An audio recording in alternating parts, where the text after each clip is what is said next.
All right. Let's see. I think we are good. Let me see here. Let me do this real quick. Press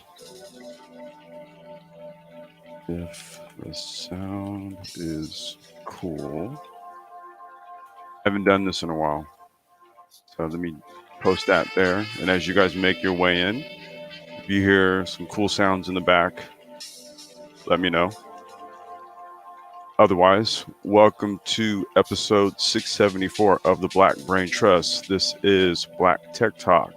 We are going to talk about micro mobility trends and innovations. Um, yeah, been a bit of a hiatus, I know.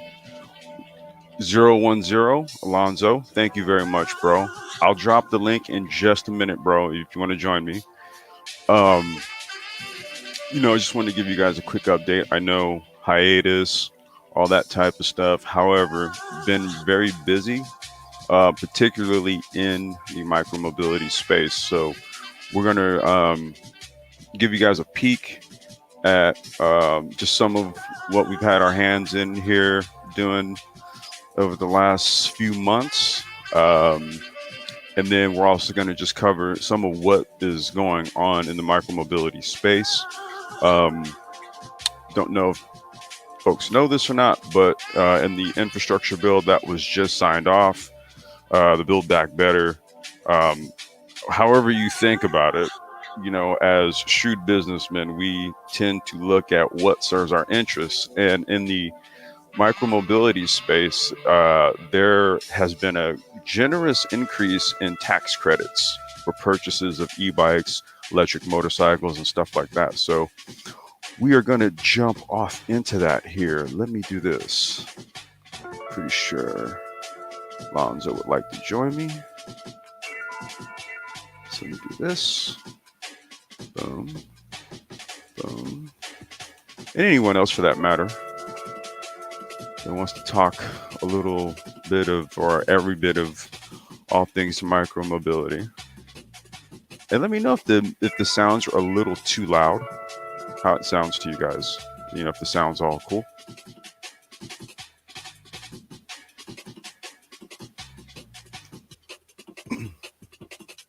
So yeah, I think I'll wait, because if I do the screen share, well, you know what, I can kind of start and then I'll come back, and if he's in the back, I'll let him up. So let's see here. Oh, there he is right there.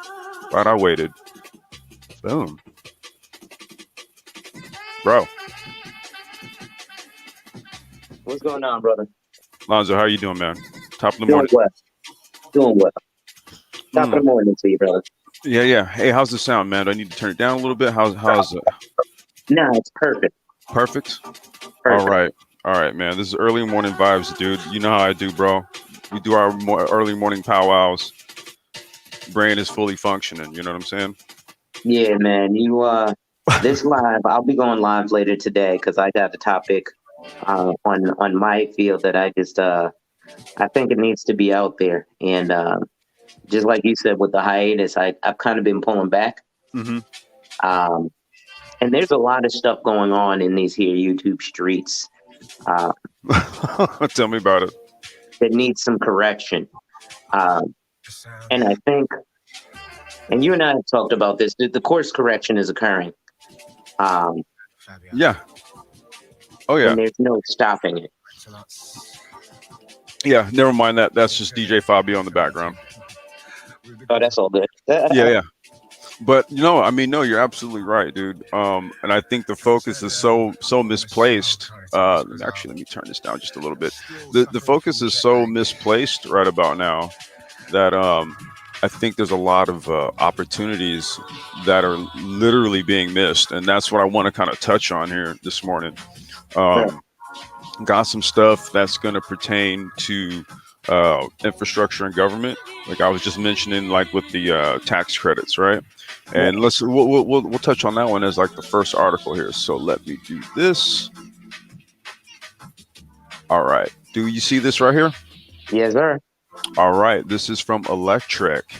Tax credits jumped to $1,500 for e-bikes and $7,500 for electric motorcycles in Build Back Better Act. And you can find all of the links to this docket down in the description because we like to keep records. You know what I'm saying? In fact, indeed. Electric bikes and electric motorcycles may be getting significantly more affordable in the U.S. after tax credits for both advance closer towards becoming law. Both electric bicycles and electric motorcycles received generous tax credit proposals in the Build Back Better Act, which was passed by the U.S. House of Representatives on Friday morning. While tax credits for electric cars and EV batteries have gained much of the headlines, electric bikes and motorcycles weren't left out of the bill. Electric motorcycles already receive a 10% federal tax credit, but that figure was tripled to 30 in the new bill. The credit was Damn, 30%. 30%, bro. 30%. The credit was Jesus. the credit was capped at a maximum of 7,500. Now check this out. Sondors has a bike, an electric motorcycle, dude, that comes in at about 55 to 65 if you throw a couple bells and whistles on it. Look at what they're giving you as a tax credit. 7,500. Basically a So free you're fucking basically getting a bike. bike for free. Basically. Hold on, before you continue, Yeah. I want to say something to folks because I don't think they realize, right? And I live in New Haven, Connecticut. I'm close to New York. I used to live in Brooklyn, but now I live in New Haven, Connecticut, which is home to Yale University. Everybody knows Yale. So here's what I find funny. In our spaces, we, the e-bike that we were using was, that e-scoot, the hover scooter. Mm-hmm. Meanwhile, these Yale students who, let's be honest, the kids who are going to Yale are generally children of people who run the world. All right. Because if you can afford to send your kid to, Yale, Harvard, Cornell, the Ivy Leagues, you're affording a certain lifestyle. And these kids, bro, I live a stone's throw from Yale University, and all I see is e-bikes, e-scooters, and e-skateboards. Yeah. And these people are, this is the wave. Like, in the hood, it's, oh, you ain't nothing because you're riding the bus and you don't have a Mercedes Benz. Over here in Yale, all these kids do is ride the bus in their scooters. They're not worried about these $100,000 luxury cars. No. They've got luxury bikes. These bikes. I was talking to a brother from over here. He was like, yeah, I need to get me a new bike. So I went and talked to him. I was like, oh, well, we can hook you up with a bike. Oh, how much are they? Oh, they start at about 25. Good God, that's a lot of money. It's not. Not at all. Looking at what these bikes, you're getting the bike for free if you get the tax credit, bro. $7,500 for a $2,500 bike. Well, I mean, I'm just saying, dude. This is where, like, I was even telling you that one of my clients that I provide bikes for, dude, like sold 12 of our bikes, dude, just in October because of a tax credit that was in Sonoma County, and basically the county gave their residents there $1,000 voucher.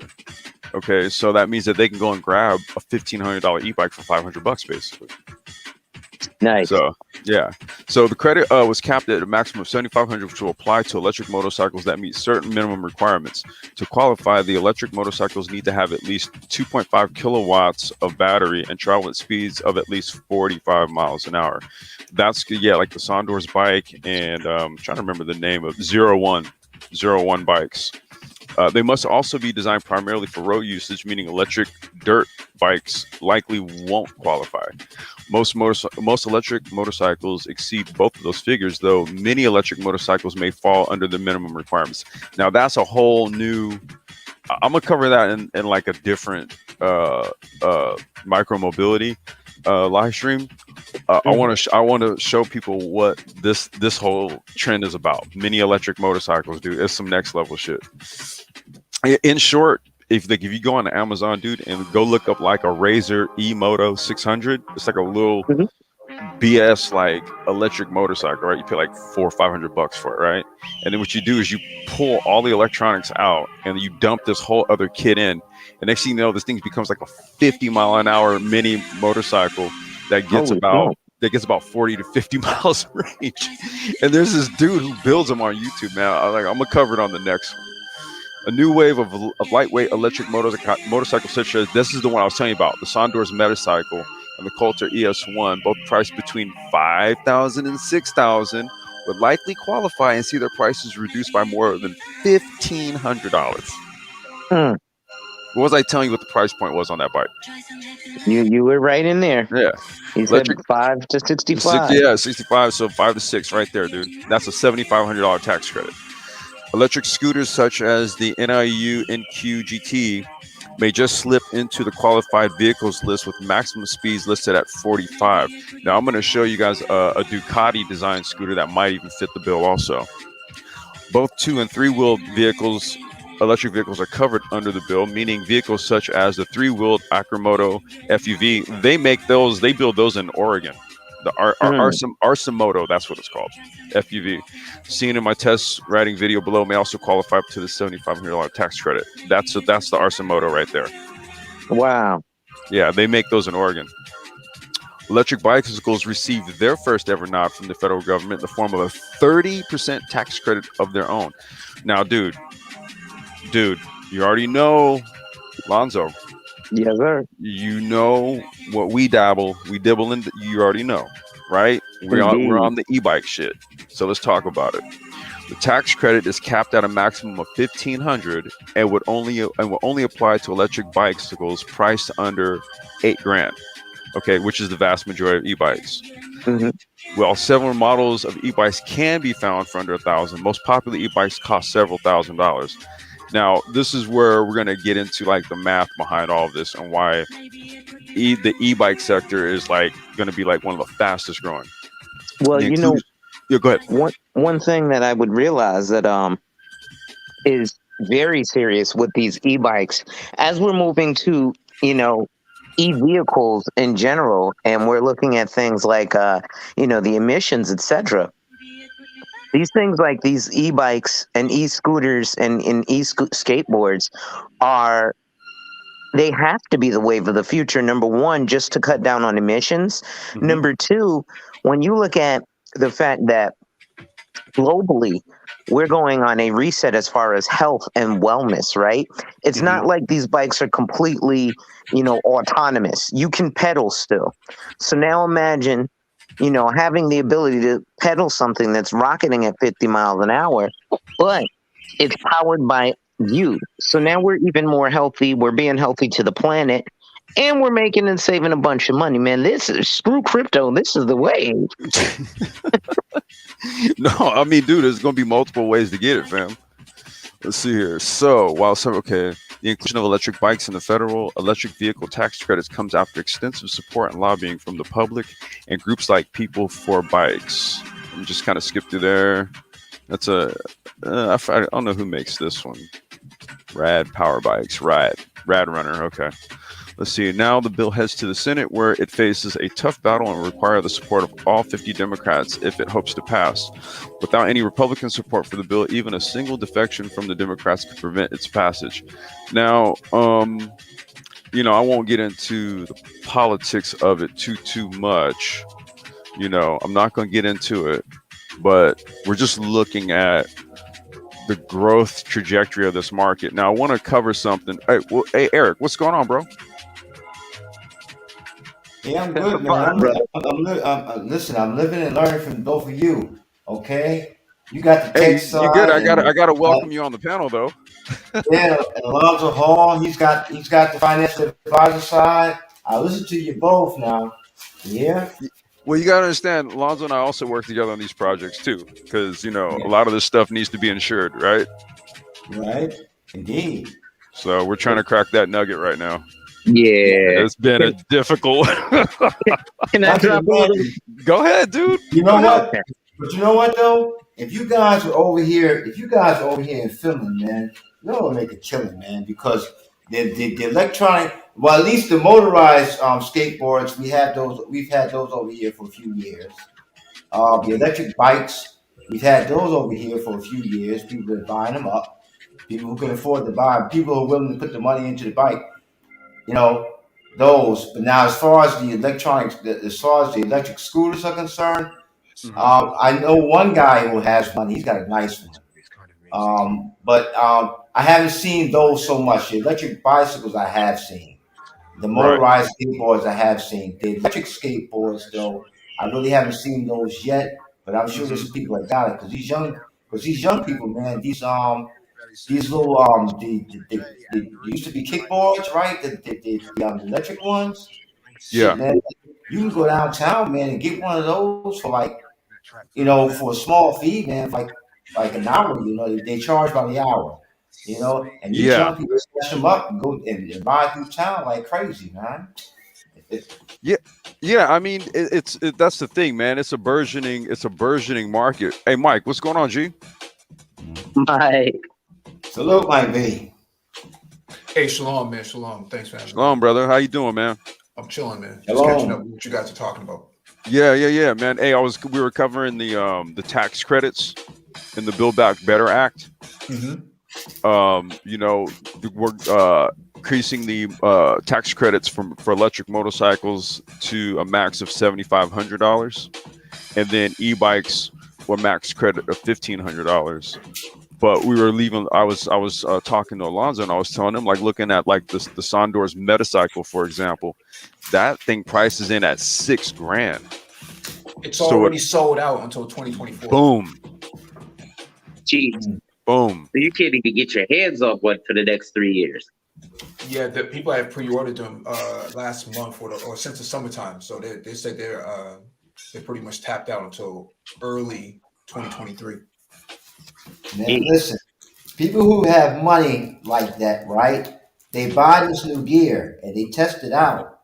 And then by word of mouth, more and more of them buy this new gear. By the time they get to people in my price range, okay, if I were interested in buying stuff, I'm an old man, so I ain't interested in buying all the electric stuff. But if I were, by the time it gets to us, man, most of the, well, how can I say? Well, most of the country's elite people, they've already had it for 3, 4, 5 years, and Well, they're passing it on to their kids. the thing here is about this is a movement for Uh-huh. universal basic mobility. And so the argument previously was that the people who were buying the Teslas were getting these sort of tax incentives to buy them and the charges to go with them. And the people who were mostly impacted by it didn't get any impacted by environmental climate change and things of that nature, pollution, Right. were not getting access to those same tax incentives. So now they decided that, yeah, we have to have some form of equity here. And the equity is providing tax incentives for electric bikes. Well, yeah, of course. I mean, because eventually, in that capitalist society, USA, you got to have the consumers, man. So you got to give incentives to the consumers to buy, right? Yeah, I think Complex is trying to play this video. Yeah, no, Mike, I wanted to just cover this one. The video that you sent me, I was just showing it in the background. I'm not going to play it. I'm gonna post a link, but I wanted to talk about. I'll read sort of like the part to preface all of this. It says, for Black Americans, tech life expert Stephanie Humphrey believes the future of commuting will be heavily focused on public transportation. BNC's Shannon Lanier has all the details. In New York, like other major cities, there's a transit inequality. Mike, you and I, we talk about this all the time. This is the basis for a lot of what we're seeing in this Build Back Better Act, putting rebates and tax incentives in place for purchases of these vehicles to address this, in addition to the public option of having access to transportation. Subway stops and parking garages are more likely to be in wealthy and predominantly white neighborhoods. Mike, you were literally just talking about that. According to the National Equality Atmos, Black households are least likely to have a vehicle and live in a transit desert. As it relates to communities of color, Humphrey believes we're really going to need to focus on the passenger economy and how we'll get around in the future. It's going to look a lot different than everyone just hopping in their car, she says. Now, Mike, how long we've been screaming the same sentiments, bro? I'll probably say the last, maybe since 2017, 2016, we have been talking about this long before this channel was even built. And so, although we were talking about it at very infancy of it, now it's up to a speed of maturity where people can actually are willing to have that conversation in public that they weren't willing to have before. Right. And so this shared economy concept kind of came out of Davos at the World Economic Forum. And so now the conversation is being centered around how do we tap into areas like they said a transportation desert or a transit desert. That language wasn't there 2 or 3 years ago. Nope. Right? Food deserts, you can say. Food desert. Transit deserts, that was different. That's literally new. That's new terminology. Right. Well, even though it's new terminology, the reality of it has existed. I remember this had to be about a decade ago. I was watching a documentary on, for example, the conditions in places like Detroit, where this young woman had to, get up basically, 6 o'clock in the morning to ride a public bus to take her all the way to like 2 hours away to basically work at a McDonald's in the mall. Because even the economic opportunities just aren't in her area. Right. And she had to travel outside and yeah. I mean, and the thing about it is that with and we're gonna touch on another company, and this is run by our brother in Detroit. It's Boaz Bikes. They did a profile on this company, so we're gonna touch on them in a minute. But in looking at things like e-scooters and stuff, man, they're foldable, right? You can stick them in a bag that you just sling on your shoulder. Right, unfold it, hop on it, does 15 miles an hour. Just do quick calculations. 15 miles an hour, you can cover 1 mile 4 minutes. Yeah, that's true. Right, How so much you does do it the weigh? math, huh? How much does it weigh? So like the I have two 7.8 amp hour scooters, 350-watt motor scooters in my garage. Both of them probably weigh anywhere from between 22 to maybe 28 pounds, maybe Wow. a little bit lighter even. Oh, that's light. Yeah. Okay. They're not that heavy. The Porsche Yeah, that's really design light. one, yeah, the Porsche design one that I profiled, man, that thing is super light. They designed it to be very lightweight. Right. And then like the older style Xiaomi scooters were designed the same way, very minimalist and lightweight. So, these are like personal transportation vehicles. And like I said, when you calculate how fast you can get places, and we're talking about a basic 15-mile-an-hour electric scooter, you have the ones that have bigger batteries, and now you can cook them up to about 18 to 20 miles an hour. Wow. Nice. Right. Mhm. And here I'm gonna pull this article up here. This is Boaz. You see, oh wait, here it is.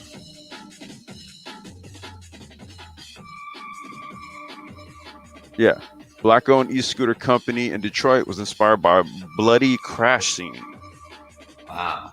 So this dude, I came across this dude on Instagram.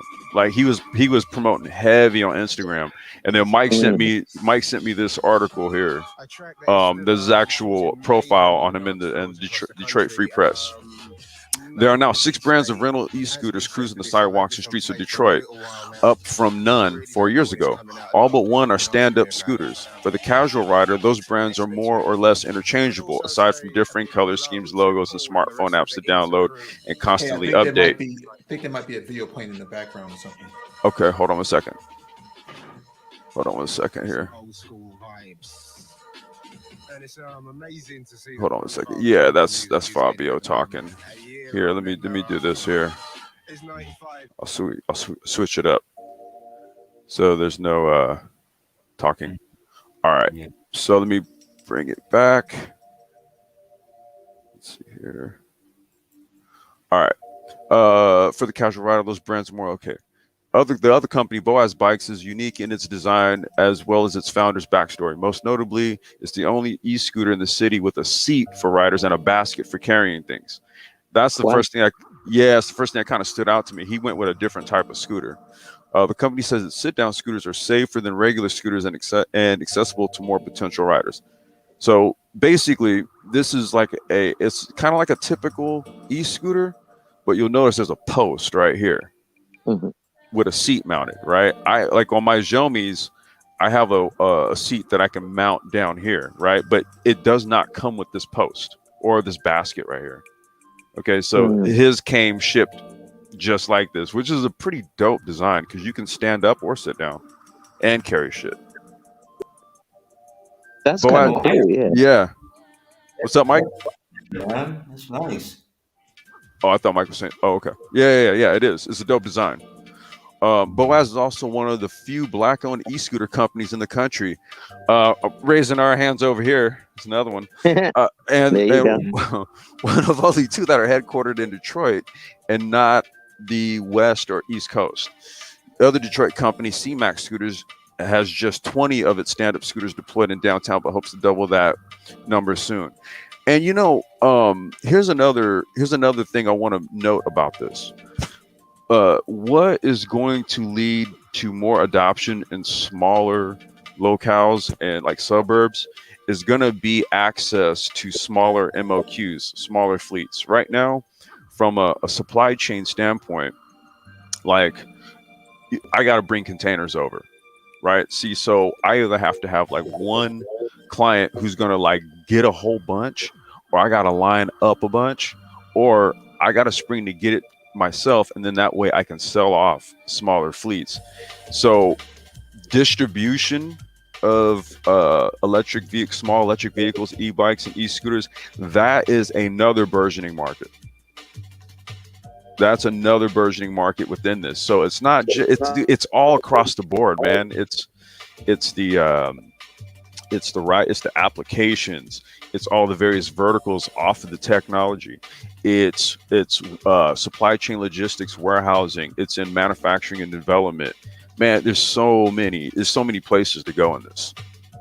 Boaz founder and CEO Emil Nani, 32, grew up in Raleigh, North Carolina, and had one of the most unique journeys to becoming an e-scooter company founder. He is a former Bloods gang member. After serving stints in juvenile hall for robbery, found Christ and became a Christian hip hop artist known as E. Now that's how I know him. He Mm. basically flipped his money uh, as a Christian hip hop artist into a bike company. It was funny, he was a Blood, but his bikes are blue. That's hilarious. Prior to starting Boaz, Nani had a Christian apparel business that he eventually sold an errands on demand startup based in Dallas, where he resides with his wife and family when not in Detroit. Since COVID-19 hit, Detroit has been the only city where Boaz's fleet of 400, damn, Wow. 400 for hundo. Bruh, That's a nice fleet. dude, that's a Yeah, fleet. it is. Hold on, Damn. before you go, Complex. What's up? This is I gotta find this guy because so Eric, as we were mentioning when you came up, Yeah. we've been working behind the scenes on things like these fleets, and one of the big walls Huge. that we keep running into is the insurance. And you Wow. know that's my expertise, and I've run into a wall face first about 20 times already um, with this. So what we're looking is in terms of, and these insurance companies are ginormous. So one of the competitors is something like Lime, and I even went to the insurance carrier who is providing the insurance for Lime, which is Allianz. And Alliance. they blatantly told me, I said, look, Oh, God. I have, exactly what I have a client who does exactly what you do with Lime and Bird. They're the exact same thing. They're just a different name. And they want to do the exact same thing. And you know what Allianz told me? What's that? You must have got one of our other partners because we're not going to do that. Damn. But if you Yeah. go directly online, it shows Allianz. I know part of the issue, it was me specifically. And when I say me specifically, I don't mean, my personality or anything. But in the insurance world, and people don't understand this, I went to them as a broker, but because I haven't personally, under my own production, covered at least, I think, what was it, 500,000 was what they wanted me to have at least produced. Hmm. At least $500,000 in commission for myself on covering, um, other bikes or anything, because I haven't sold $500,000 of commission. They won't even let me in the door to talk to them, Yeah. because I didn't make $500,000 myself yet. Yeah. And by the way, if you guys want to know what it is that I spend my time Googling and searching, here you go, right here. Yeah. It's an IoT controller for an electric scooter. Now, here's just something else that this kind of follows along the lines of what it is that we've also been discussing here, is retrofitting pre-existing buildings, right? So turning like old industrial buildings into micro factories and stuff like that, right? Mhm. Boaz Bikes facility at the Russell Industrial Center in Detroit, right? This, I can almost guarantee you, did not originally start out as an e-scooter factory. Mm. I can almost guarantee it. Right. Last year, however, the company plans to deploy in Los Angeles. What? Whoa. Are you gonna deploy in They my trying to hood? come to your territory. What? Damn, they're by you, huh? They gonna have to pay a fee, bro. No, I'm joking. Deploy in Los Angeles later. You gonna tax our place? Hey, Hey. it'd be a shame if your network got hacked. No, I'm joking. Uh, Damn. no, I'm bullshitting. Hey, sounds like plausible deniability of Dude, bail. listen. This whole entire black YouTube platform here called the Manosphere is purely for entertainment. Okay, Uh-huh. Okay. All right. that was a joke. That was a joke. Ha ha, hee hee. Okay. No, no. Last year, Boaz pulled out of Plano, Texas, as well as Atlanta, which declared all e-scooters non-essential business early in the pandemic. Oh, the company then doubled down on Detroit after the initial wave of COVID subsided. In Detroit, we were considered an essential business. People needed to get around. That's what I'm saying, man. Nani's idea for Boaz came after witnessing a nasty e-scooter crash in Dallas in 2018 that involved a young person and a sidewalk. Woo. I shouldn't laugh. I should not laugh. He recalls seeing blood everywhere. Oh, shit. Yeah. I was thinking, man, how unsafe these scooters were. And for this person, life is going to be different. Damn, I wonder how bad they got messed up. Yeah. I got to researching and I saw articles everywhere about accidents on bird limbs. And hold on really quick. And this is why we can't get insurance right How now. ironic. How ironic. I was like, okay, I can create something safer. Boaz is biblical reference and the result of brainstorming for the perfect four-letter name for a new mobility startup.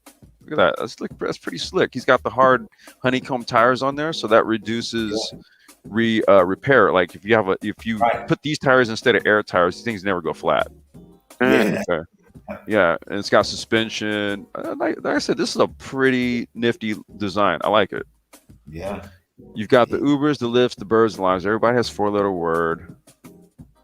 And me being a believer in Boaz is a biblical character. He was married to a lady named Ruth, and he was strong. He was healthy, and I said, I'm running with Boaz.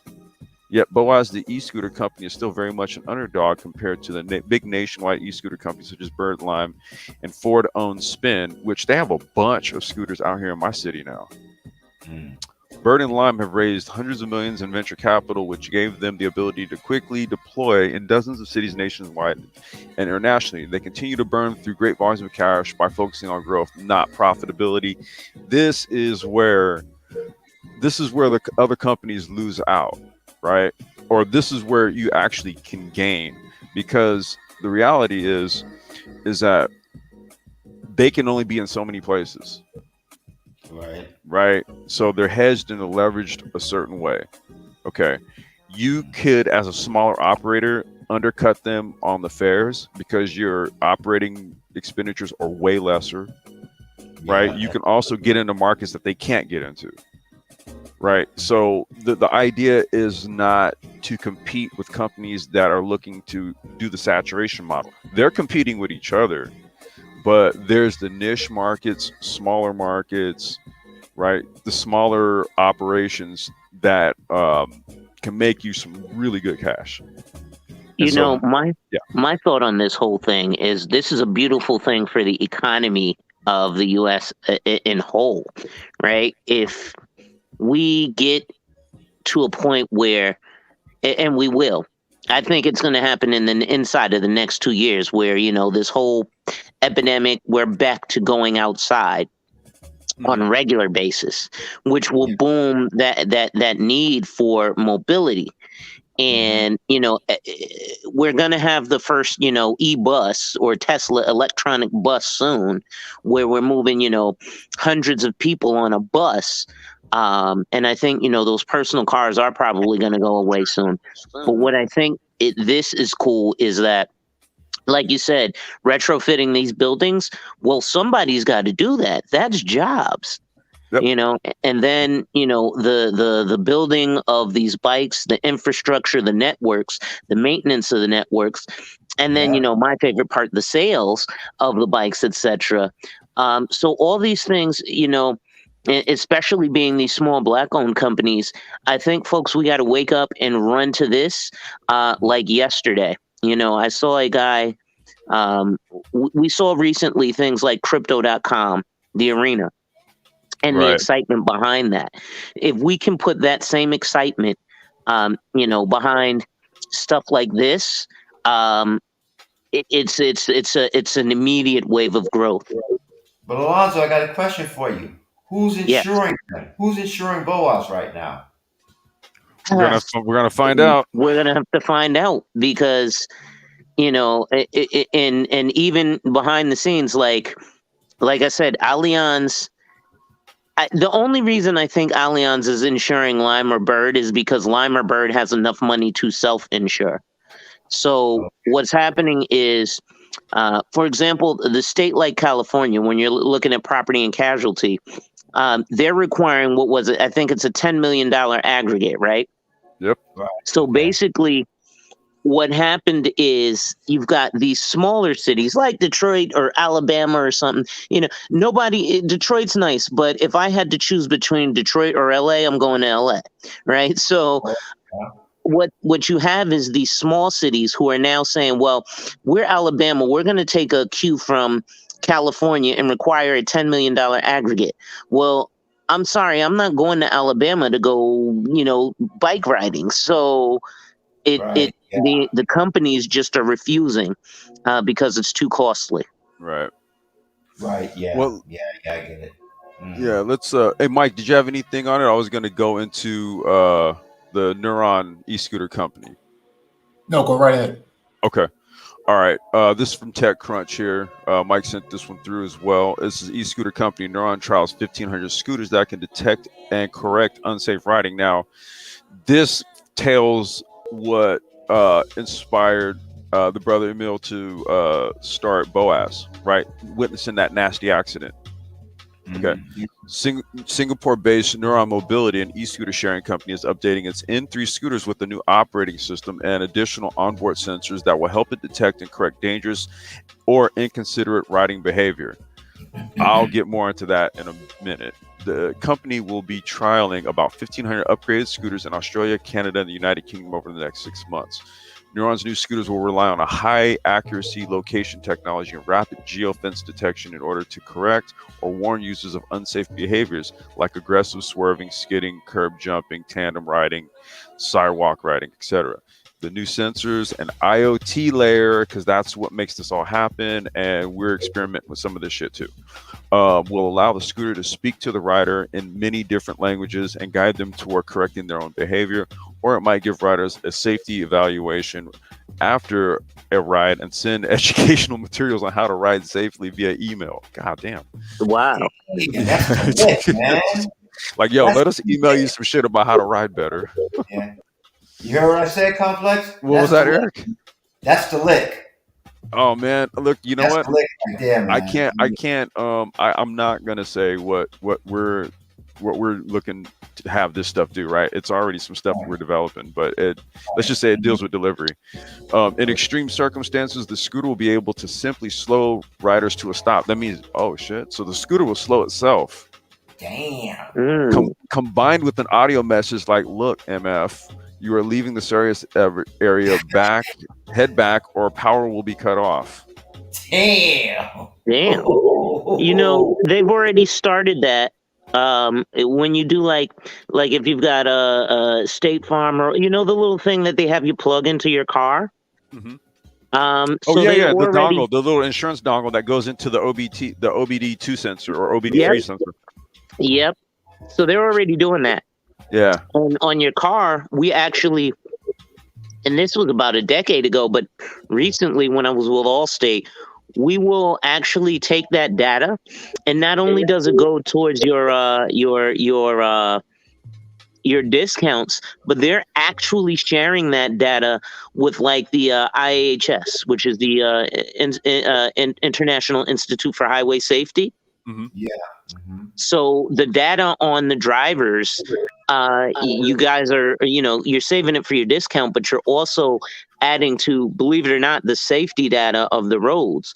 One of the things, my cousin and I, he lived in Germany the last 25 years.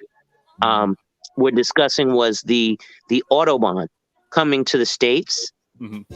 And the fact that, yes, there will be, probably a couple 100,000 deaths, in the first few years of the Autobahn, but it's a necessary evil in terms of, like you were saying, mobility in the States. Well, we really do need to be able to fly down at 200 kilometers an hour. It makes sense. Well, if we can get it, I would agree with that if people could get it right on electric scooters, right? Well, yeah. In the long term, all riders will get an individual safety rating, which Neuron hopes will incentivize good behavior, target certain riders for safety training, and ban repeat offenders. I think we're kind of going into that social credit aspect of this just a little bit. But what is the actual impact of this technology layer in the real world setting in the hands of real users? Zachary Wang, CEO of Neuron, told TechCrunch. That is the key focus of the trial. We want to study across thousands of scooters in different geographical areas, working with different city councils to really understand where do we want to draw the line. How should we implement this technology in a way that best suits the needs of cities? Neuron is the latest e-scooter operator to implement this type of rider assistance system. Bird recently launched its new location-based sidewalk riding detection technology and hundreds of scooters in Milwaukee and San Diego. I wonder what scooters they use though for that. Over the summer, you're riding on the sidewalk. no, it's probably like a scooter that has like little sensors, right? Mm-hmm. Little like LiDAR sensors on the side, right? Yeah. That'll detect when there's like a sidewalk within a certain area. Like it basically senses what's around it in real time. Wow. Over the summer, Super Pedestrian acquired Navmatic. There's another company called Movatic that's out there too. So it could implement the company's high accuracy positioning software in order to detect dangerous riding behavior and stop it in real time. Jeez. So basically, they're monitoring the consumers of these vehicles, right? Yeah, well, what they're trying to do here, well, I mean, look, a lot of this also kind of lends to what Alonzo was just talking about in terms of the insurance liability aspects of it, right? So if you put technology in the vehicles to make it safer, Right. Yeah. then that makes it less of a liability, right? And then if there's also a tech layer in the IoT that basically profiles a rider who's a repeat bad rider, Right. Yeah. then that penalizes them. That's why I said there's kind of like a social credit system element to all of this shit too, right? No, But I mean, it makes sense to applicable. me. It makes sense to me. It's just, I mean, it just seems like a safety monitoring system, basically. Well, it's no different. It's no different than like, if you drive a car and let's just say like you keep getting speeding tickets, right? Right. There's gonna be consequences for that. So this is kind of the same, but it doesn't require a license. You just have to Right. be somebody of age to use it, but that does not mean that you should then also not be subject to uh, various rules, laws, and just riding Of standards. course. Yeah, Laws of traffic, man. Really, if you think about it, yeah. right? Yeah, See, I get you. companies like Spin, Voy, and Hellbiz, yeah, that's an interesting company right there. They're Italian. Are also trialing scooter advanced driver assistance systems (ADAS), but not to be confused with ADOS. But their systems use cameras attached to the vehicles along with other sensors to come to similar conclusions about a rider's behavior or parking. While Neuron is admittedly a little late to the party, it is probably the only company publicly introducing this kind of tech that has developed it purely in house. Bird's location accuracy is made possible through a partnership with uBlocks, a Swiss company that produces wireless semiconductors and high precision positioning modules. Spin and Hellbiz are working with Drover AI and Voy with Luna and their respective computer vision modules. I cannot say who we're working with. Right, right. So let's see. Let's see. You know what, man? Let me address who's in the chat because I haven't even. Damn, that's like rude. Rude of me. Darth Lowe, what's going on? American Negro, what's going on? Eric and Alonzo, you guys are here. Truth is, I know it. What's going on, brother? Man Friday, welcome. Senku, welcome. Salahuddin, welcome, bro. Matt Villainy, welcome. Nagone, what's going on with you? What's going on, Rich? Engineering Cannabis, salute. Sheet, China White, hey, lady. Black Dev, Ado, peace. Peace, everyone. Thank you guys for joining in. We're having a little early morning micromobility tech talk. Hit the like button and all that good stuff because the Black Brain Trust is still around. We're here. We's here. All right, so let's get into the trends and the innovation side. We're gonna talk about the Ducati electric scooter here. Okay. Ducati unveils another electric scooter. Still claims it can build 150-mile-an-hour electric motorcycles. Oh, that is sexy. That is sexy. Look at that. Wow. Wait, hold on a second. I gotta come back so I can see it. I was checking something outside here. Okay. Shit. Just That's let me real see. sexy. That's nice. Wow. That's why. Yeah. Let's see what it's built. Let's see how it's built. Ducati has built yet another electric scooter, the Pro 3, but its specs are nowhere near the electric motorcycles that the company claimed it can build.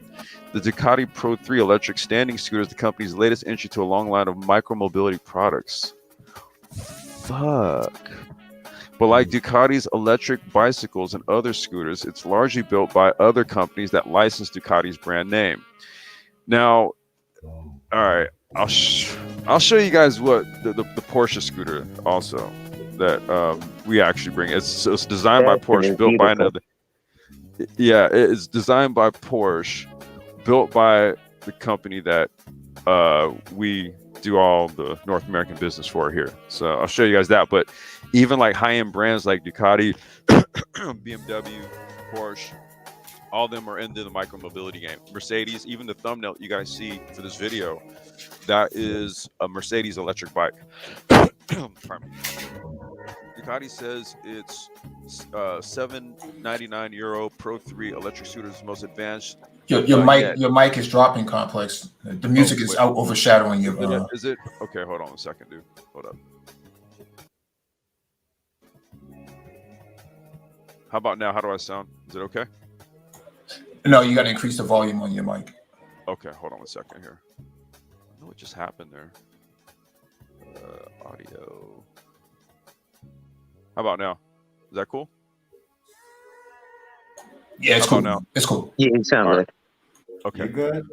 All right, let me go back to the article. Sorry, guys, I'm not the best at streaming. The Pro 3 is the most technically advanced scooter in the Ducati urban e-mobility line. Thanks to the connection Thanks to the connection to the Ducati Urban E-Mobility user app and the use of innovative near-field communication (NFC) technology, the e-scooter is equipped with a token that allows you to start the scooter simply by bringing it close to the display, allowing the use of the vehicle only to the owner in possession of the chip. I Wow, damn. So you can love like it. no longer run off on the plug on his bike. Look, No, look, dude. yes, sure Like can. we have a upgraded version of a scooter that's coming in that does the same shit. It's through Bluetooth. Yeah, it's BLE. The NFC chip and the handlebar mounted USB charging port for phones and other devices appear to be the only two major advances compared to electric scooters available 3 or 4 years ago. Rest of the specs are largely equivalent to several-year-old tech. So that's what I'm curious about. Okay, so 15.5 miles an hour, 350 watt motor. Okay, what's the battery size? Ducati claims that's enough for 31 miles. Wait, 468 watt hours to capacity. So what's the amp hours on that? That's let me see. That's probably like about 12.4 amp hours. 31 miles. Let me see. 15. Yeah, it's probably like about a 12.4 amp hour battery with a 350 watt motor. It does 15 because that's basically the same specs as the Porsche scooter. Okay, so Um, complex. but What's it that has in miles it per has a hour? bigger battery. Huh? Okay, what's that in miles per hour? No, it's 15, 15.5, 25 Okay, okay, okay, kilometers. all right. Right. Uh, So like the calculations for like so for example, 350 watt motor, you can crank that up to about 20 miles an hour based on the battery size, right? right, But once you go past a certain battery size, you need to go with a bigger motor and then run that motor down to 350. So you go with a 500 watt motor, and then you run it down to 350 watt. It will actually draw less.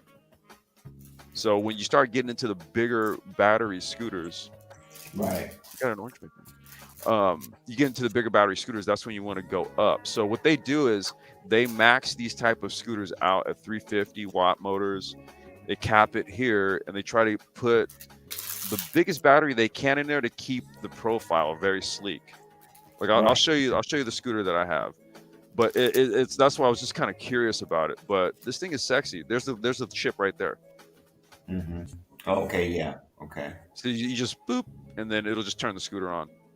Wow, nice. Okay. The new scooter unveiling comes in stark contrast to another announcement from Ducati. It will be the sole supplier of electric racing motorcycles for the Moto E Racing Series starting in 2023. The news drew raised eyebrows due to the fact that Ducati doesn't actually make any electric motorcycles, nor has the company seemed particularly enthusiastic about the prospect. So, what the hell? The announcement came just days after fellow Italian motorcycle manufacturer Energica announced that 2022 would be the last year that its 150 mile per hour plus electric motorcycles would be used in the racing series. Oh. Ducati now has less than 2 years to design, develop, and produce an electric motorcycle. They're going to outsource that. That Yeah, they development can. cycle was, huh? They're Yeah, they probably can. just going to take over the company that stopped making their bikes and throw a Ducati tag on it. Yeah, Yeah. that's the bike right there. Well, that's like a Whoa, that's basically. pretty as shit. Yeah, it is. Oh man, that's yeah, that's a sexy design. Indeed. Sheesh. Ducati has had quite the on again, off again relationship with the idea of electric motorcycle production over the past few years. In 2019, Ducati CEO Claudio Domenicali made waves when he declared that the future is electric, obviously, and indicated that Ducati was working on a production electric motorcycle that would be premiering relatively soon. However, the company then backtracked on those statements and threw cold water on the whole idea of Ducati producing electric motorcycles. Thank you, babe. So, yeah, this is going into the electric motorcycle part of it of the article. Well, that's the end of it right there. But the scooter. Mm. So just so you folks that are listening, so you know, like everybody's in this. Mm. Everybody is in this. Okay, everybody. Micromobility is an actual thing. Yeah, they're Okay. gonna make a killing on it too. My question is this now, because right now, MOT, what's going on, brother? Right now, what we're looking at is these are the elite players, right? Mercedes, Porsche, Ducati. Hmm. When right, and so the There's a lot of people who are feedback on coming the from tip of the somebody on the iceberg. show. Oh, wait, hold on. I'm gonna go ahead. I'm gonna just cut it. I'll cut it. Hold on. I'll cut it. Go ahead. So the people that are on the tip of the iceberg are, these high end brands. But for your average consumer, when does Ford or Toyota get into the game? They're already in it. Go ahead, Mike. No, Uh-uh. just going to say that there's still a lot of feedback coming from somebody. Where is that? Oh, is it still feedback? Wait, yeah, there's Yeah, echo. it's just from one person I hear. Who is it? Is it me? No, Who Yeah, I said don't that? know where it's coming from. Is it Eric? yeah, No, I was muted. no. I'm talking about when you're talking, we can hear an echo. Oh, okay. Because yeah, I was having trouble. I didn't know who had the feedback or have. So I cut the sounds just to make sure Okay. everything was cool. Okay. Wait. I'm sorry, Alonzo. I didn't mean to cut you off. You were saying though, like when the other players are going to get in, they are in. That's the thing. They're in under.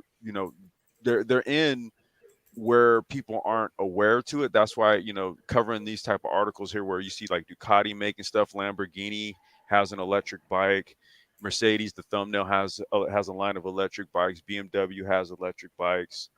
I'm going to show you guys some of the stuff, the other stuff that's here that people are doing, but it's really just a burgeoning market. Now this right here, this is what we're doing. These are the bikes we just completed, and Mhm. we're creating this stuff because it goes in line with what was covered in the first article about like the tax credits and what's being made available in terms of money, tax credits and rebates and all that kind of stuff for people to purchase stuff like this.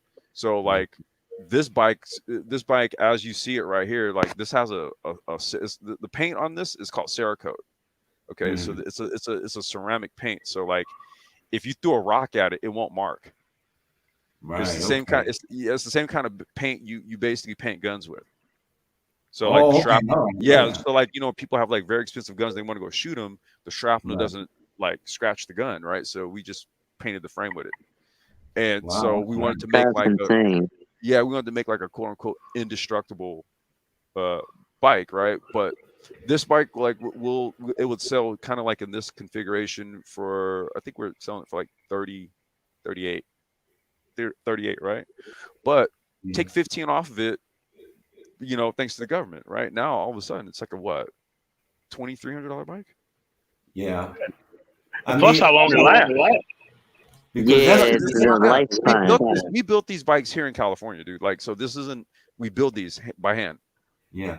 Well, the Okay, we thing strip about it down is, and everything. yeah, it's because basically with the battery cell there, it's the same like they've been selling and they've been making it here in Finland. It's a similar make, Hmm. Yeah. similar So model. Yeah. and this is another one that we made. I like that one though. That one's Yeah, sharp. this I showed this one maybe a few weeks ago. This is another one we made right here, and this is more of a minimalist take on a bike, right? So this one comes in at about 25. Mm-hmm. Take 15 off of that. Wow, you're talking about $1,000. Yeah, right. And then like, dude, electric motorcycles they give you 7,500. And Mike Yeah. just told you Basically a free you can't. motorcycle. They're like, dude, Sondors is like it's all pre-order. You can't even get a Sondors motorcycle right now. It's a waiting list. Mm-hmm. Well, Because all the people who have money like that are buying them up right now. What was that, Mike? I mean, they're being smart. They're hoarding them so they can have a fleet. No, what was that, Mike? no, there's still a lot of feedback. Yeah, I do hear some feedback, man. I do. I think it might be Alonzo. Let me drop down and come back. Okay. No, what I was going to I'm still hearing some feedback. Yeah, I hear some feedback too. MOT? I don't know. Is it me? No, I'm still here. All Oh no, right, Eric, can you drop off and come back, Eric? Yeah, sure. All right, I'll post it if you need the link, and I'll post it. Yeah, I think that was Eric because I don't hear it now. All right. What I was saying was that I think the states are going to play a significant role by having people register their bikes in some form of way, whether it's through Yeah. a QR tag or something, because they need to keep track of the vehicles, because they're considering e-scooters, e-bikes as accelerated vehicles, and Right. so anything that has some kind of propulsion to it is considered to be a motor vehicle at this point. And so I think there's going to be some input from the state as to how many e-scooters or e-bikes can be acquired by one individual or one entity. And I also think that they're going to start standardizing helmets for insurance purposes, because you can't put a seatbelt on an e-bike or e-scooter. So what's the other alternative to that? And so just like you have anti-lock brakes, seat belts, and airbags as a part of the crash safety standard ratings and things like that, I think that e-scooters and e-bikes are going to go through that same process where you're going to have to determine whether or not these electric braking and helmet wearing and all shoulder pads or gloves or whatever it is that could be necessary for safety purposes. I think you're going to start to see the industry trickle down that path, and whoever I think California will probably be the one to standardize all of that, because since they're the largest in the nation. So Right. Or And New I York. think, yeah, any of the large well, New markets. York is a little too dense. I think California would probably be the leader in that. yeah, New York is kind of still stuck. It's an old dragon. Hey, We're still. Oh, go go ahead. I ahead. was going to say, keep it going. I'm going to step away for just a second. Yeah, Yeah. New York, we're still, even though, like New York, we're still, riding the subway and everything. Even though I have seen guys who, ironically enough, they're taking these scooters on the subway, right? Instead of What? driving because like Complex was saying, they're 20 pounds. 25 pounds, you throw it over your shoulder, you ride in the subway, you get to Manhattan, you get off the subway, and instead of walking in the sea of people, boom, you unfold the scooter, you pop off, and now you go, you get exactly where you got to get. You're still in your full suit and you're not sweating. So I can definitely see that being a wave of the future. Shoot, I could have definitely used those for some of my appointments in further out areas in like the Bronx, etc., where very similar to what Complex was saying, there are some transportation deserts Oh where yeah. people you got to walk a couple miles to get to the closest subway, and it's definitely in lower income areas. yeah. You see this in small town America too, where things are so spaced out to where there's no other means of transportation. Yeah, I can see that happening there too. Go ahead, Yeah. Mike. Sorry. Oh no, I was just gonna say, you start getting into these places that don't have mass transit, especially a lot of these red states. That becomes a different factor, but they're still stuck in the SUV, pickup truck era. But as time moves on, that last mile is going to play a significant role in a lot of these major urban centers, especially coming from the state university and college to your next rapid transit hub. Mm. Yeah, Am I I okay noticed now? that. Go ahead. No, I'm just asking. Am I okay now? Is there any echo coming? No, you're good. No, you're good. Okay, go ahead. Y'all got it. I noticed, especially, and Mike, you kind of pointed this, these small towns where, for example, I used to live in Winston-Salem, North Carolina. And, they're stuck in the SUV. But, for example, their public transport, it stops at 6 p.m., right? Shit. You've got a Yeah. whole city where if, and I know I was one of these people who I worked at the mall, but the mall doesn't close at 6 p.m. But public transport stops at 6 p.m. So if That I means you work, walking. yeah. Um, Wow. and there's no like they don't care because everybody needs to have their SUV. But things like this would make life a lot easier because you look at the pay rate of what people who are in these economic and transport deserts, right? So it's not like they're getting paid top dollar, which right now, minimum wage is basically 30 grand a year, right? So at 30 grand a year, you can't really afford, even a car on luckily the cost of living in a lot of these places is low enough, but it's just difficult to understand how, you know, I appreciate these scooters because these will help people in so many ways who really can't, you know, it can't afford a Porsche, but you can at least say, "Hey, I have a Porsche with my man Keel. Look at that scooter."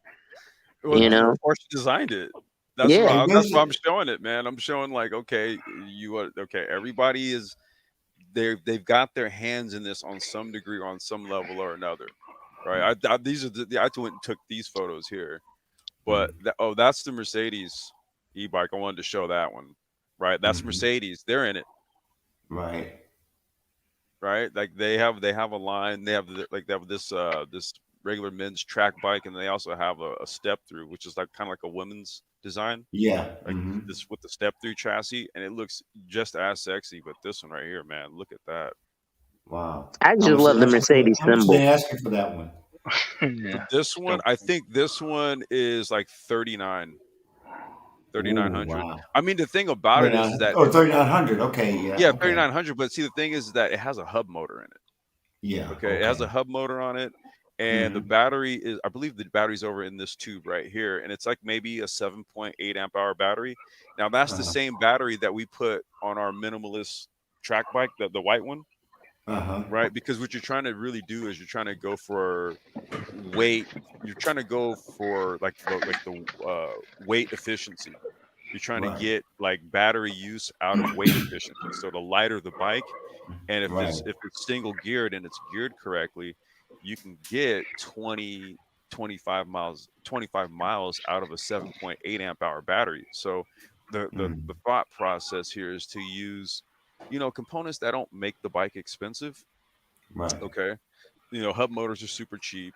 7.8 amp hour batteries aren't that much. However, it's the chassis design, it's the Mercedes name, it's the Formula E team. Yeah. Like they have, so their Formula E racing team has a line of electric bikes that kind of supports the racing project. And they're just Okay. Yeah. these are they're hub motor bikes. So these are kind of like on okay. So in the class of electric bikes, it's mid drive is preferred, and Mm-hmm. then it's hub motor, right? But this is Mercedes, Right. right? See, so even with the hub motor bike and ours being mid drive, their bike is shit double the price as ours, just simply because of this right here, that emblem. Mercedes. Yes. Of That course. logo. Yeah. So that's but this is just the nature of oh, there's Renaissance Man. This is just the nature of the market and what it is right now. Mm-hmm. And it's everything's moving towards this, like all of the vehicle companies, your higher end, your Porsches, your Mercedes, your Ducatis, your Lamborghinis, right? Mm-hmm. All of them, all of them. Yeah, Hey, but you know Ren. what? You're going to have a number of companies, car companies, right, that are investing in this, and a lot of them are going to come out of Germany. Germany's got a Oh, whole it's lot of car already brands. yeah, it's already that's already happening, man.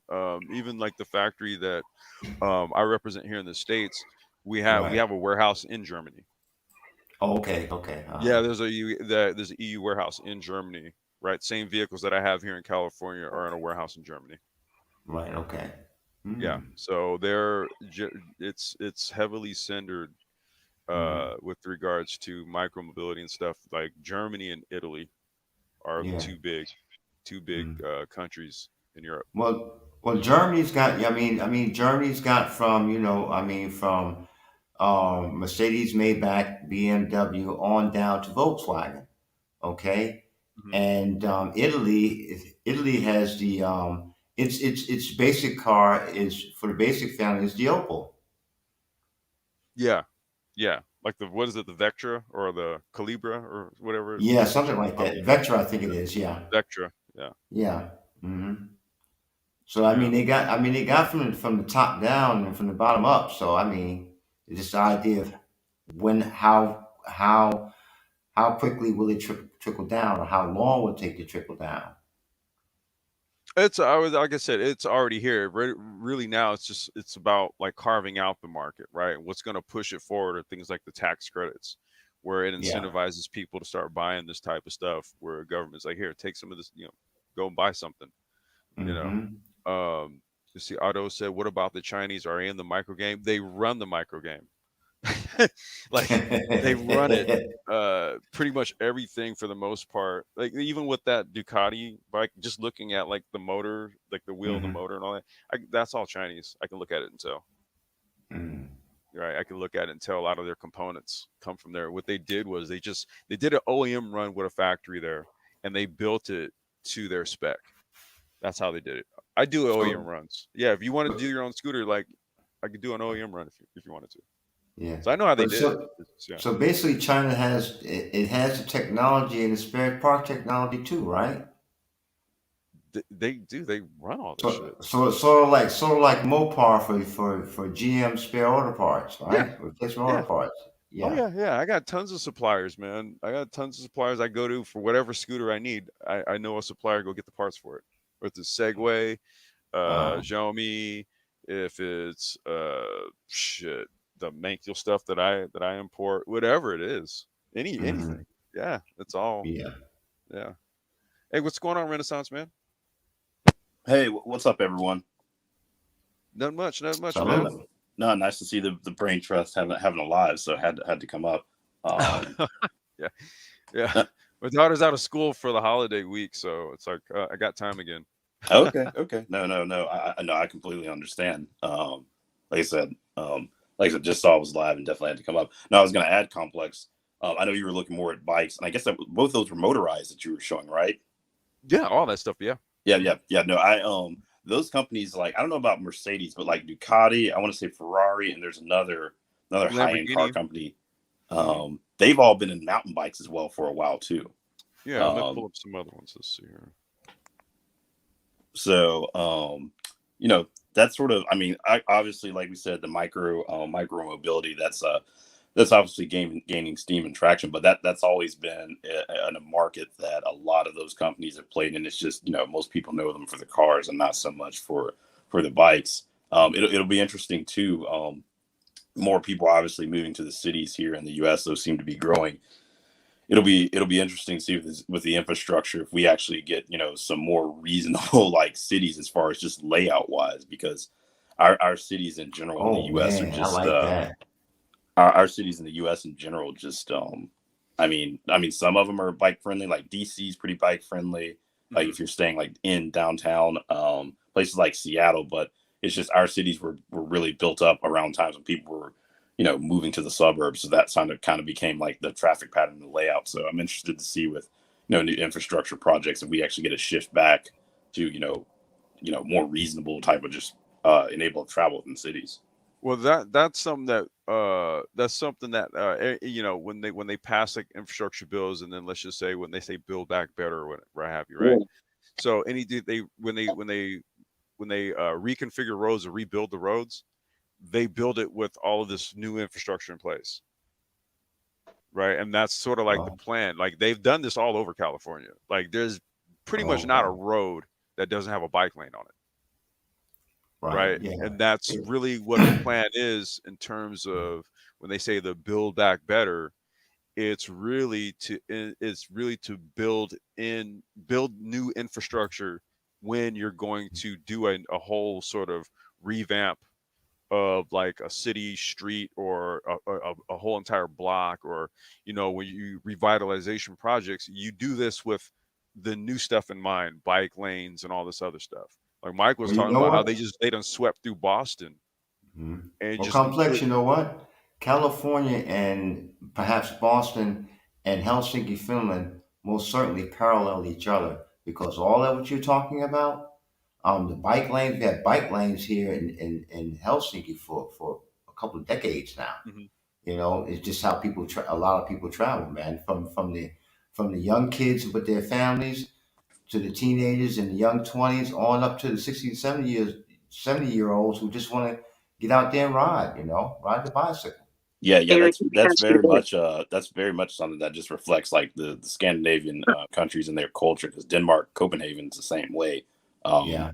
across the board. Like you said, all ages. I can't remember. I was looking at a clip on YouTube.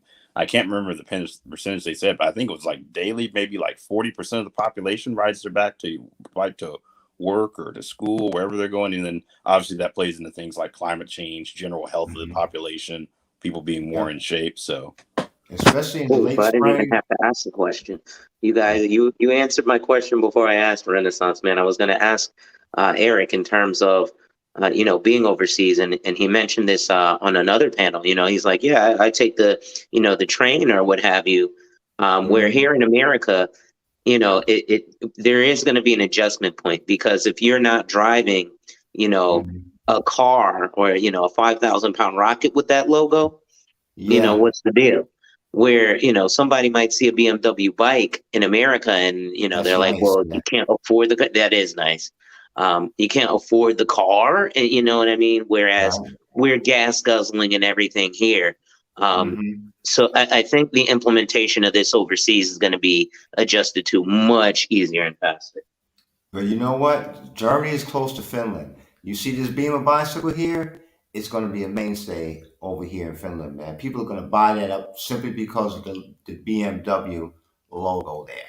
You hear what I'm saying? That's what I'm saying. Because people over I'm just here, showing you guys. This is, yeah, you know, I mean, this is what they buy over here. The vehicles over here, for example, the taxis, right? They have to renew the taxi, the whole damn vehicle, every 3 years. It's mandatory by law. when you Okay. say renew, like buy a new one, you're saying, or just Yes, yes, that's oh wow, right. okay. Replace them every 3 years. I It's think been Singapore. Someone told me I think it's Singapore's like that too. That the government makes citizens like buy a car every so often.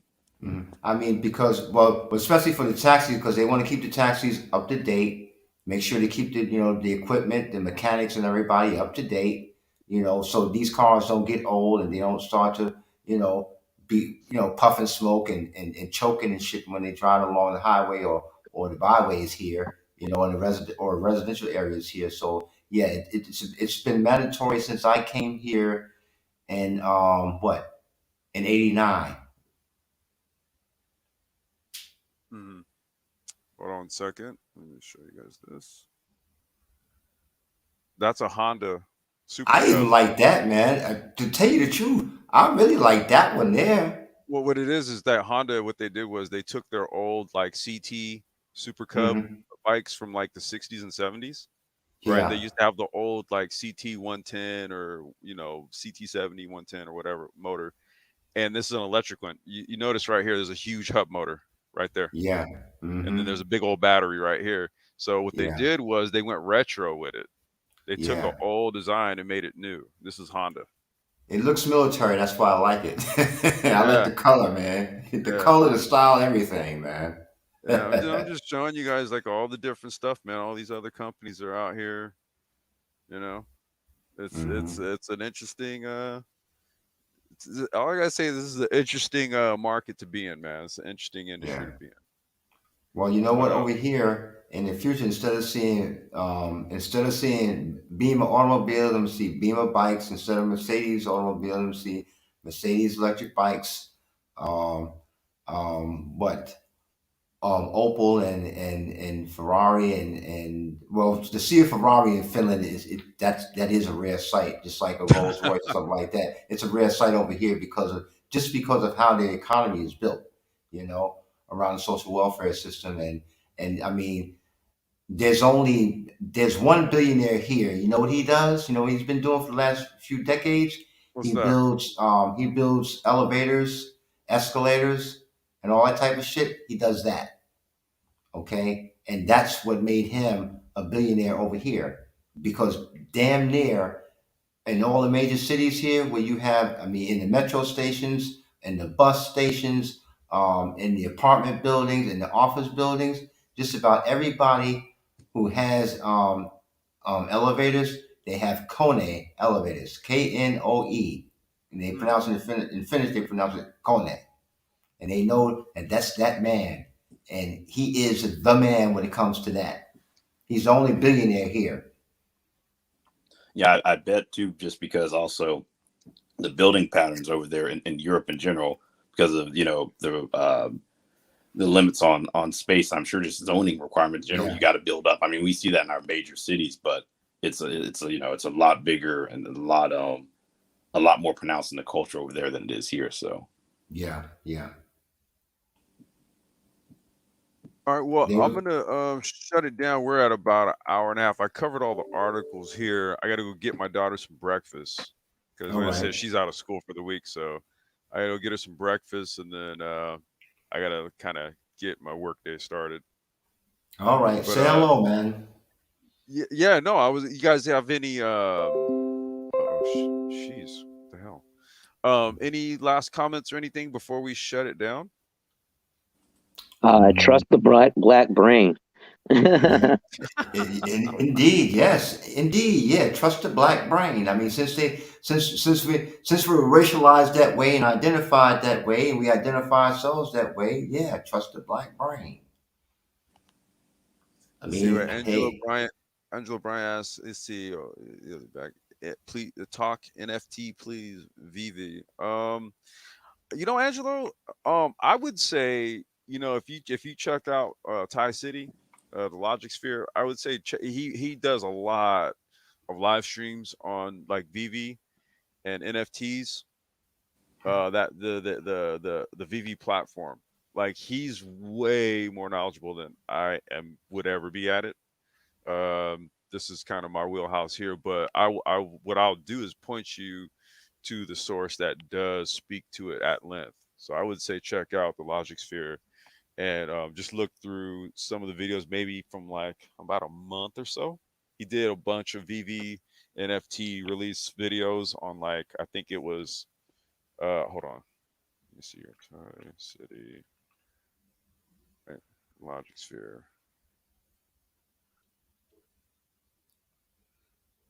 Yeah, he was talking about a lot of like the sports card and um,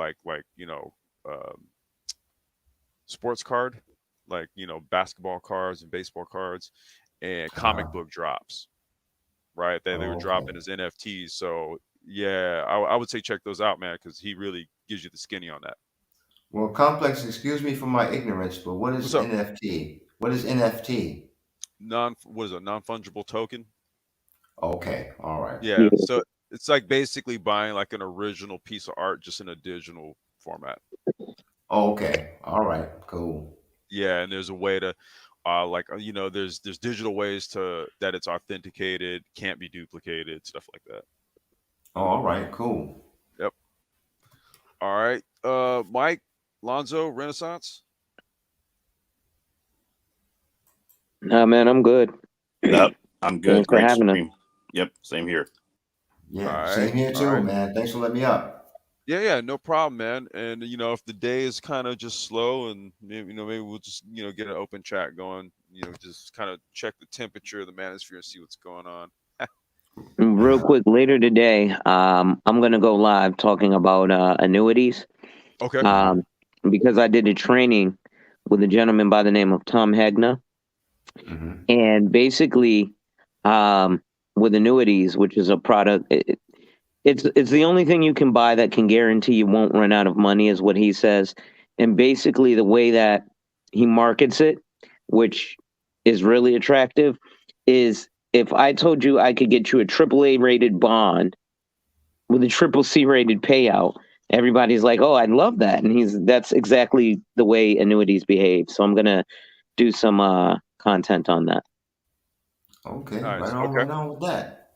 All right. So I'll come roll through and check you out a little bit later on. Be sure everyone hit the like button. Like I said, man, Brain Trust ain't gone nowhere, man. We're just busy. We doing shit for Right. real, like Hmm. for real. So once again, man, thank you guys for dropping through. And we'll try to check y'all out a little bit later on. In the meantime, if you're not sub to Alonzo Renaissance, man, the Progressive Brothers podcast. If you're not, please sub to these channels, All right. Cool. and so you can stay up to date on Yeah. a lot of stuff we're talking about. Yeah, Alonzo, can you drop your channel in the chat? I don't think I'm subscribed. Yeah, I'm subscribed to Sure, Alonzo I'll go already. ahead. One second. But Renaissance Yeah. Man, drop your link because I'm not subscribed to you yet. I don't think. No, Well, no. I wanted to plug the Progressive Brothers podcast because Renaissance Man does that with Mike V. So if you Okay. Renaissance, can you drop the link to Progressive Brothers, Progressive yep. Brothers? Yeah, We'll yeah. do. Okay, it's like basically sister channel of the Brain Trust. So Okay. everybody's still doing stuff, man. It's just I think sometimes Everybody's just doing stuff. That's what yeah, it is. well, I You're think busy people's doing stuff. focus people's focus is on a bunch of other bullshit and not on what it Yeah. should be. So like I said, we may talk about that later. All right. Cool. All right, I'm just wait for Alonzo and Ren to go ahead and drop their links. I don't want to cut the stream off before they do so. Okay. All right, cool deal. I There's just Alonzo dropped mine in Hall. the chat. Yeah, please sub Okay. to Alonzo. What about Renaissance Man? I think Ren. Yep, I'm right above. He's doing. Yeah, there he goes, right there, and that's the Progressive Brothers podcast channel. So please, you guys, go sub to Alonzo Hall. Please sub to the Progressive Brothers podcast. We are still out here doing the work. All right. All right. All right. And with that being said, I'm a chunk deuces, and we'll catch you on the next one, man. Peace. Salute. Hey.